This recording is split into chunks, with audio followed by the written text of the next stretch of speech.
Welcome to the AI Checkpoints, your shortcut to understanding the cutting edge of artificial intelligence.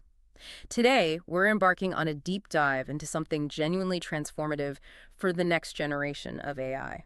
It's called context engineering, and it's kind of the secret sauce leading us toward what we might call deep agents. That's right. And you should imagine an AI that doesn't just answer your questions, but, maybe anticipates your needs, remembers your preferences across interactions, and can even work with other AI agents to solve really complex problems too big for just one system. Yeah, exactly. And this isn't just about, like, throwing more data at a model. Not at all. It's about systematically optimizing the information these large language models, or LLMs, receive, giving them a much richer, more dynamic picture of the world. And when we talk about deep agents, you should really think of AI systems that are knowledgeable, truly engaging, and capable of far more intricate tasks than, well, anything we've seen before. For this deep dive, we've poured through a really monumental piece of research. It's titled A Survey of Context Engineering for Large Language Models by Mei, Yao, Ji, Wang, B, and their colleagues. Came out on ArcSwev in 2025. It's huge. I mean, they've reviewed over 1,400 research papers on this topic. Wow. Yeah, it's an incredible overview. So we're here to distill the absolute essence of it for you. Okay. Our mission today is basically to unpack what context engineering truly is, why it's becoming so crucial, and, how it's actually being implemented to create these powerful, intelligent AI agents. Right. We'll start with the fundamental building blocks, then look at how they're assembled into sophisticated systems that interact with the world. Give you a glimpse into the future of AI, really. Okay, let's unpack this then. When we talk about LLMs, things like ChatGPT or Gemini, we know they're amazing at generating text. We've all used them. But their performance fundamentally depends on the information you feed them, right? Historically, we talked a lot about prompt engineering, just writing a good instruction. Exactly. And what's fascinating here is how the field has evolved. It's gone way beyond just a well-crafted prompt. As this survey highlights, context engineering is now like a formal, systematic discipline. A discipline. Yeah. It's not just simple prompt design anymore. It's the methodical optimization of all the information an LLM gets. Think of it like transforming the context from just a static string of text into something dynamic, structured, multifaceted, giving the AI a much richer understanding. So why is this advanced engineering suddenly so critical for LLMs? What were the limits that they were hitting? That's a really important question, because LLMs, for all their power, face some critical barriers. It's largely down to how they process information. Okay. Their core mechanism, it's called self-attention. It's brilliant, actually. It connects every word in a text to every other word to understand the full context. Right, I've heard of that. But here's the rub. This process has what's called quadratic computational and memory overhead as the text gets longer. Quadratic. Okay, what does that mean in plain English? It means it gets exponentially harder and slower the more information you give it. Imagine trying to track every single conversation you've ever had just to respond to one new sentence. The longer the history, the impossibly harder it gets. Okay. The survey actually notes that increasing a model's input from, say, 4,000 tokens to 128,000 tokens. And tokens are basically the chunks of text AI processes, like words or parts of words. Got it. That increase can require a staggering 122-fold computational increase. Whoa, 122 times. Yeah, just massive. Plus, LLMs can be unreliable. They're famously prone to hallucinations, just making stuff up. Right, we've all seen examples of that. So context engineering is essentially making them perform better and smarter while also being more, well, practical. Exactly. The researchers point out really significant performance enhancements. For example, techniques like Retrieval-Augmented Generation, or array we'll talk more about, that can lead to documented improvements.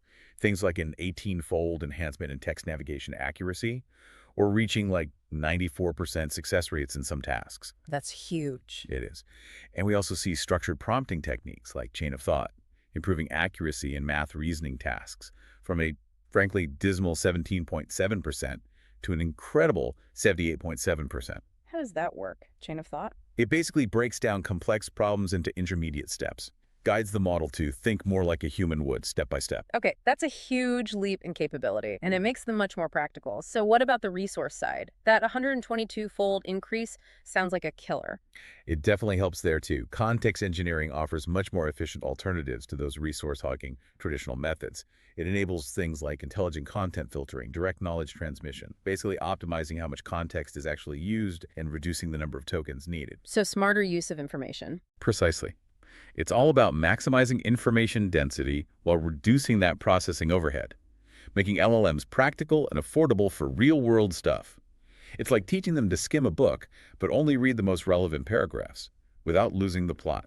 Okay, so we've established why context engineering is so vital. It tackles those core LLM limitations. Now, let's pull back the curtain a bit. Look at the fundamental components, the DNA that makes this all work. What are the actual building blocks? All right. The survey breaks it down really nicely into 3 foundational components. Think of them like pieces of a complex puzzle coming together. The first one is context retrieval and generation. This is all about sourcing and constructing the right information for the LLM. This sounds like that prompt engineering again, but you said it's more. It is, yeah. It's like prompt engineering on steroids, truly. It does involve crafting highly effective instructions, sometimes using frameworks like CLEAR, that stands for conciseness, logic, explicitness, adaptability, and reflectiveness. But it also includes these sophisticated reasoning frameworks, things like the chain of thought we mentioned, but also tree of thoughts and even graph of thoughts. Tree of thoughts, graph of thoughts, what do they do? They allow the model to explore multiple reasoning paths simultaneously.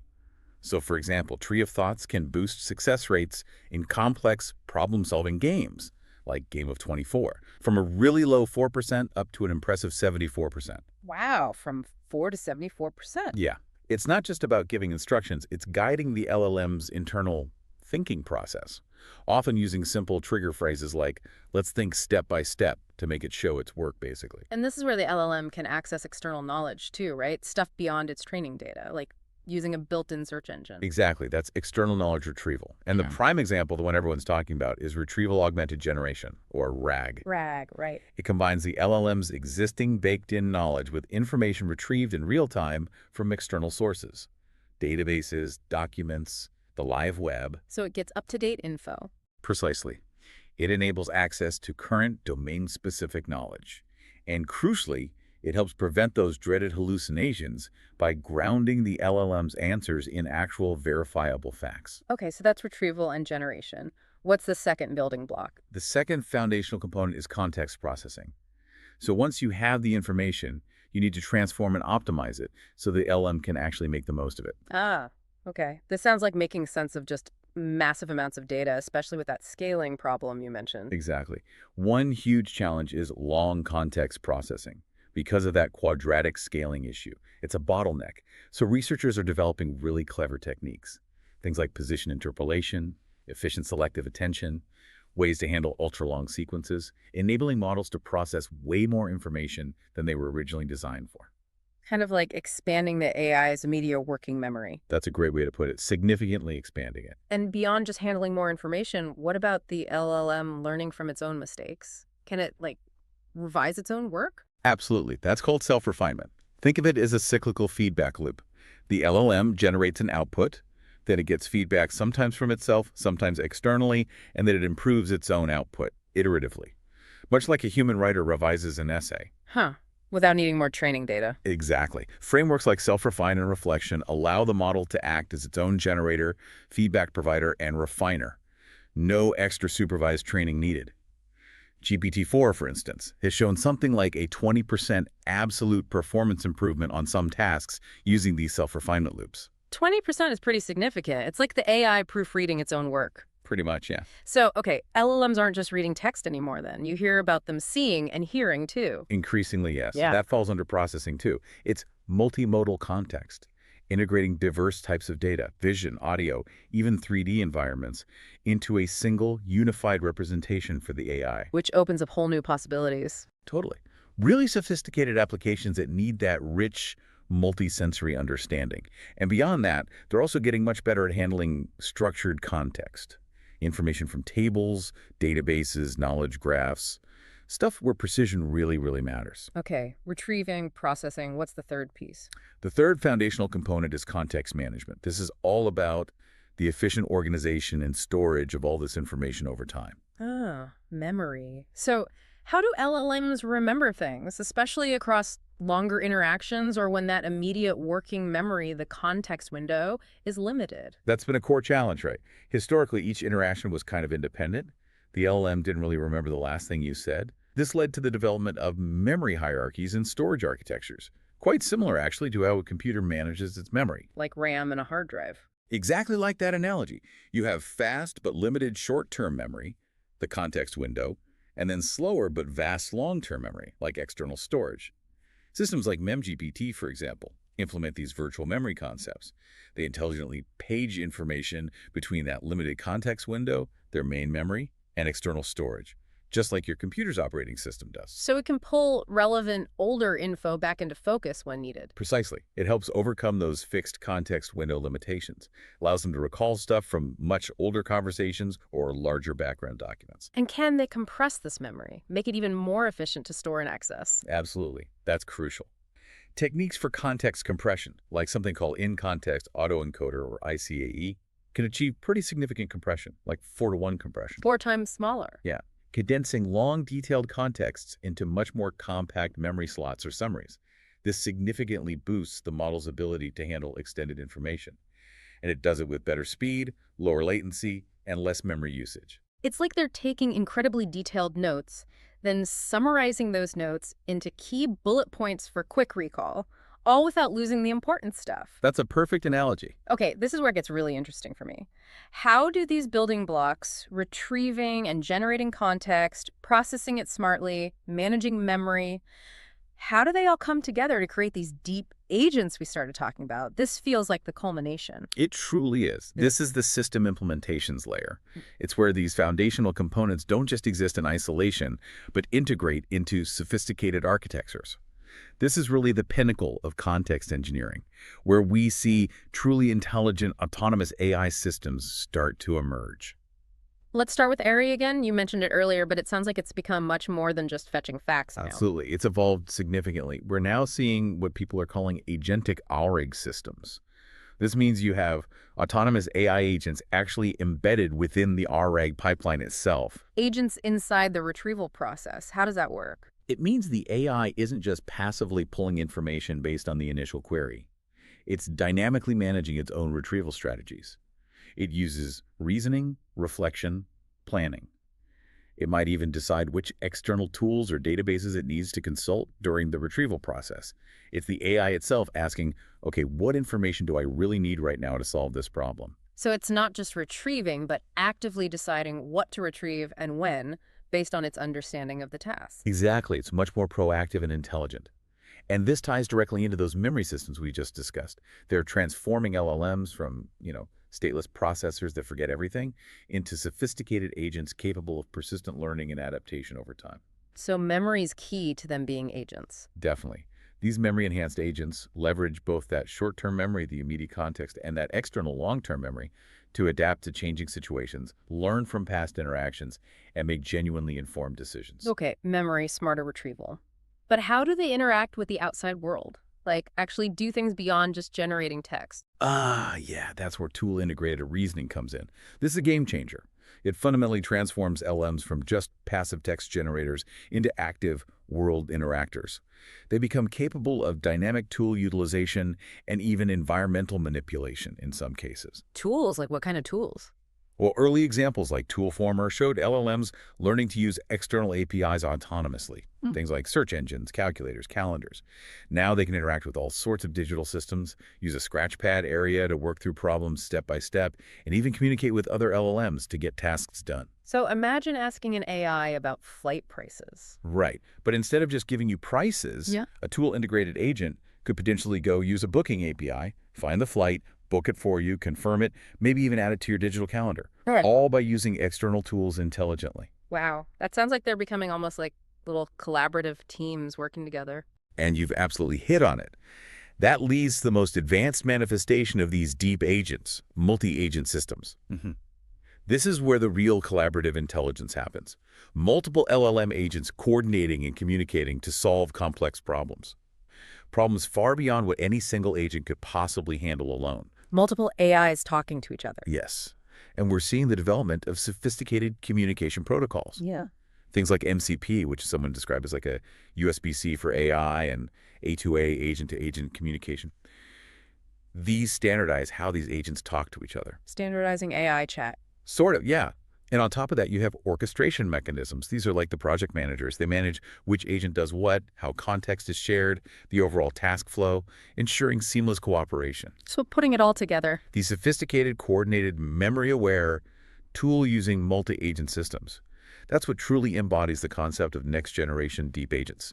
They can divide tasks, share what they find, and collectively work towards a goal, much like a highly efficient human team. Okay, so these deep agents sound incredibly powerful, incredibly capable, but what are the biggest hurdles? What are researchers still grappling with on this frontier?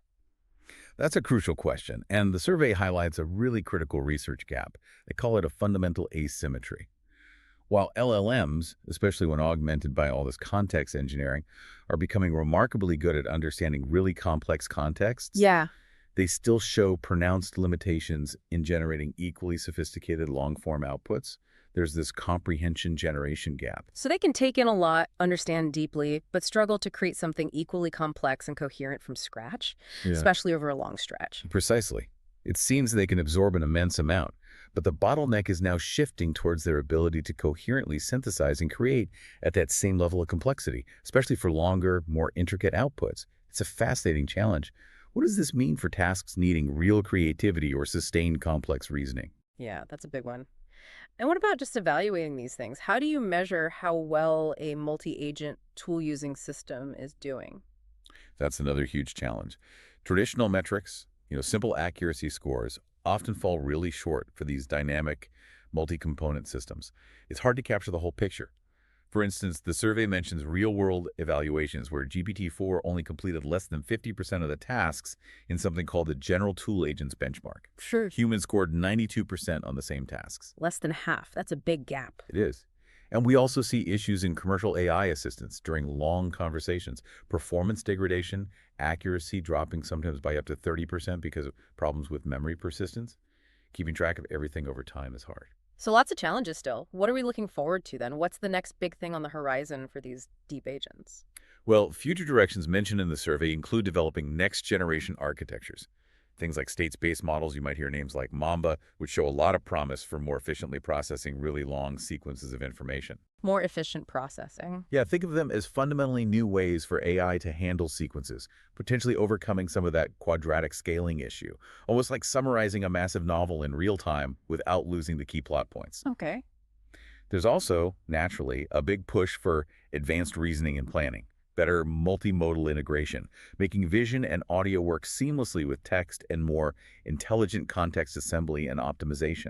Basically, making these systems even smarter about how they collect, filter, process, and manage all the information they have access to. So smarter all around. Exactly. The ultimate goal isn't just raw power. It's making these AI systems powerful, yes, but also reliable, efficient, and crucially, aligned with human values and intentions. What an incredible deep dive. Context engineering and the future of these deep agents. It's really clear that this systematic approach, feeding LLMs the right info, giving them memory, tools, the ability to work together, is unlocking their true transformative potential. Indeed. The evolution is pretty staggering, isn't it? From just simple prompts to these potentially sophisticated collaborative AI entities that can perceive, remember, act, and interact with the world. It's groundbreaking. Absolutely. The challenges are significant, no doubt, that comprehension generation gap, evaluation. But the roadmap for future research seems pretty clear. It really makes you wonder, doesn't it? If an AI can learn to use tools effectively, collaborate with other AIs, remember its past, how long until it starts to feel less like just a tool we use and more like an integral, maybe even intuitive partner in our work and daily lives? That's a fascinating thought to end on. Thank you for joining us on this exploration. If you enjoyed this deep dive, hit like and subscribe if you like the content. See you next time.